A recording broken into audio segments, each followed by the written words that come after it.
Every single day, as you guys know, I'm covering the Toronto condo market. I'm reviewing listings for videos, reviewing listings for clients, and I come across tons of Toronto condos that have dropped their price. So continuing with the tradition on this channel of covering Toronto listings that have dropped their price in the last 3 to 7 days, let's add to that series and cover some listings within the downtown Toronto condo core that have definitely price reduced. And God knows in today's market where condos are not flying off the shelves and it is quite a buyer-friendly market, and sellers are having a hard time moving condos, there is a ton of material to cover. And as always, when I cover these listings that have dropped their price, it's not just about the listing themselves, it's more an opportunity to cover the building, cover the area, and give you more background and context within the Toronto condo market. So let's get to the video. So let's get a general gist of the market here, right? I have this new system in front of me, Realm, which is the new system. Let's go to the last 7 days, and I have it broken down, for instance, here by GTA, and we see by GTA wide, right, there has been a total of 544 price changes in the last 7 days, and these are just some examples. When we just confine it to downtown Toronto, there has been 128 price changes. And of course, price changes can happen through this median and also can happen through suspended or terminated listings that end up relisting anyways. It's essentially a price change, although it's technically a new fresh listing. But let's focus on the downtown core and let's take a look at all price changes, view all. And we have every single listing of the 128 individualized that have price changed. And for context, the new price is in green, the original price under the original price column is the original price. Now, before we get into the price changes, I want to cover, if you see a situation like this where the original price was $499 and the new price is something higher, in this case $618,000, this is a sign of a failed offer night where they priced it under market value in order to sell it at an auction style bidding war that is common in hot markets, common in moderate markets, unfortunately common in this market, but it doesn't work. It fails miserably and doesn't end up selling. That's why they price change to a higher price. All right, so I have now selected a couple of listings that I would like to cover in today's price change video. Let's start with one that has reduced its price by about $80,000. This current price is $550,000. It was originally priced at $630,000. We're talking about 65 Bremner, unit 4106. Less than 500 square feet. The maintenance is quite high, right? Because it's almost $1 per square foot, I believe, or I think close to 90 cents per square foot. No parking and no locker.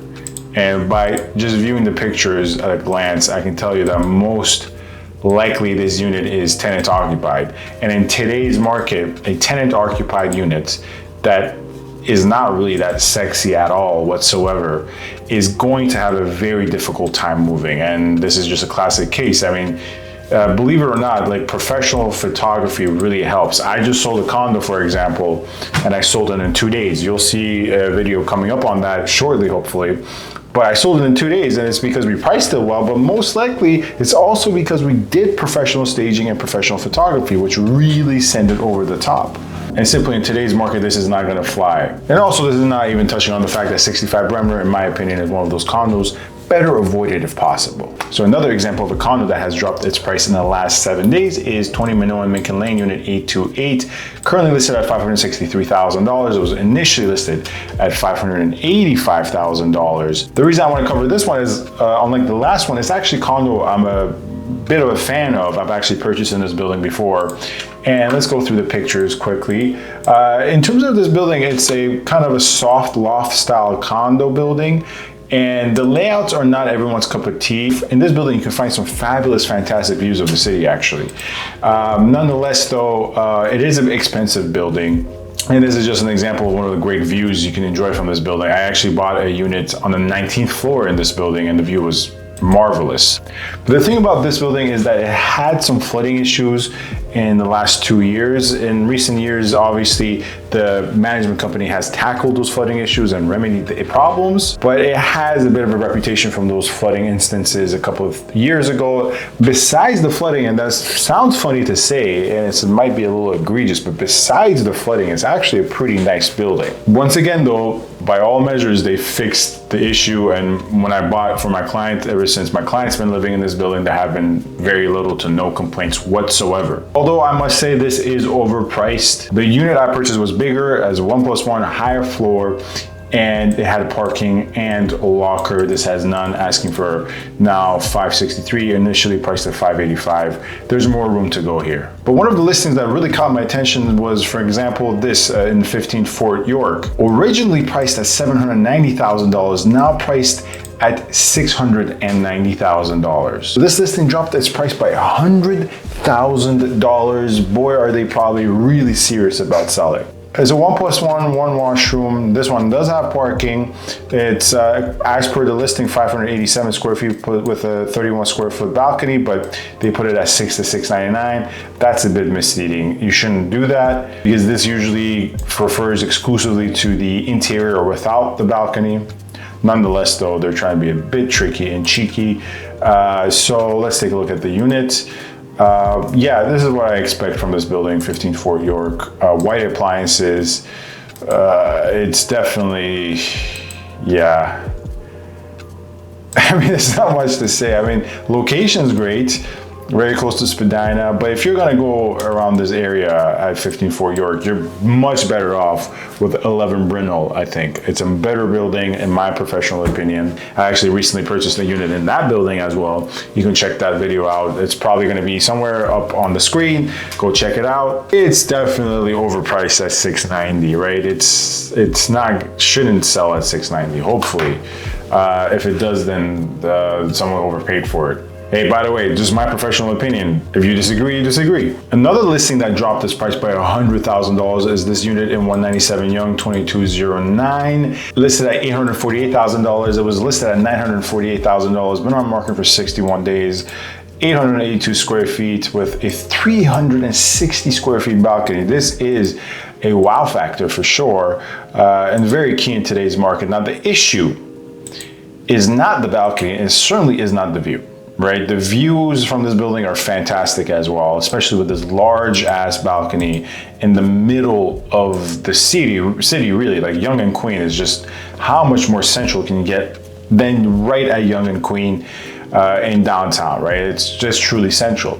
The layout is the problem. I mean, let's go rewind a second. Like, look at this layout, right? This is not what most people would consider a livable layout. And I can tell you that this is probably already one of the bedrooms you have here. That's right, because the bedroom's in the middle of the floor. It's just hard to get a sense of a functional lifestyle in these layouts. And that's one of the issues with 197 Yonge, is that it doesn't have good layouts. In a lot of ways, it is like 215 Queen Street, which is another unit that's in this list.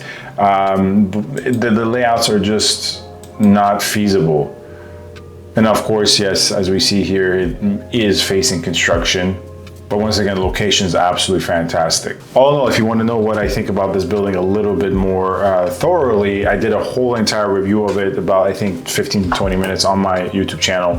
Go check it out, 197 Yonge Street review. I would probably have to say it's not everyone's cup of tea. It could be a good choice if you're looking for somewhere for 1 to 2 years maximum, whether you buy or rent. It's more tenant friendly than buyer friendly. Now, another Toronto condo that has dropped its price is 8 the Esplanade unit 1006. Currently listed for $700,000, originally listed for $760,000. It's around 766 square feet. So it's listed well below $1,000 per square foot, which this building was selling around, I think, $1,050 per square foot last year, which this building has actually been selling around $1,050 to $1,060 even this year, I would say. So it's quite decently priced for the average per square foot price of the building. The pictures here are trash because they're probably copy and pasted from the previous listing. So indicating once again that this is not their first time around, even with this price change. And yeah, it's not much to go based on in this picture, but you can tell that it's probably exposed to something. Yeah, it might be looking onto the train tracks. And believe it or not, this is probably a case where it's the exception, where the pictures are probably worse than what it looks like in person. It's 99% of the time the other way around. But I know this building quite well, know it well enough to know that 06 units and the more junior 2 bedrooms are not that bad. But key thing here is it's only a 2 bedroom with 1 washroom, which usually is a huge deal breaker for 2 bedroom buyers. And I speak from experience. Once again, not to be a broken tape recorder here, but I did also do a full length review of 8 the Esplanade. Go check that out as well if you want my full thoughts on the building. Probably that video is around 10 to 12 minutes, I think. Anyways, that is it for today's video. Yet another edition of the price drop, or whatever you want to call it. I've done this many times in the past. Go watch those videos as well. Thank you very much for watching. Stay tuned for a lot more on this channel. And as always, for any buying, selling, or renting inquiries, don't be shy. Get in touch with me. My link is in the bio.